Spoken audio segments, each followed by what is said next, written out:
হে বন্ধুরা, আপনারা সবাই কেমন আছেন? আশা করি আপনারা সবাই ভালো আছেন। আপনাদের দোয়া শুধু আমিও ভালো আছি। আজকে কিন্তু ঈদের দিন, তার জন্য আসলাম আমি নামাজ পড়তে। তো লাহে লাহে ঈদগাহ ফিল্ডে আমি চলে আসলাম। এসে দেখি মাশাআল্লাহ অনেক মানুষ হয়েছে, দেখে মনটা ভরে গেল একদম। আল্লাহর কাছে অনেক শুকরিয়া আমাদেরকে নামাজ পড়ার জন্য তৌফিক দান করেছে। আশা করছি ঈদের নামাজটাকেও মিস করবেন না, কারণ এই বছরে আপনার ভাগ্য হয়তো ঈদের নামাজটা আছে, এরা বছরে নাও থাকতে পারে। জন্য বলছি নামাজটাকেও মিস করবেন না। তো আমিও এখন ধীরে ধীরে চলে যাব আমি কাতারে বসার জন্য। তো ব্লগটা এখানে আমি ড্রপ রাখছি, নামাজ শেষে আবার ব্লগটা শুরু করব।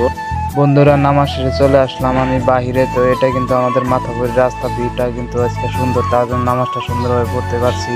তো আমাদের জাউরা বন্ধুর সাথে দেখা হয়ে গেল, হাইটাই দিয়ে চলে আসলাম এখন দেখি টপ জাউরা, নাল টপিওয়ালা টপ জাউরা। তো বন্ধুরা, আমি এখন কিছু কেনাকাটা করব, কেনাকাটা করার পরে চলে যাব বাড়িতে।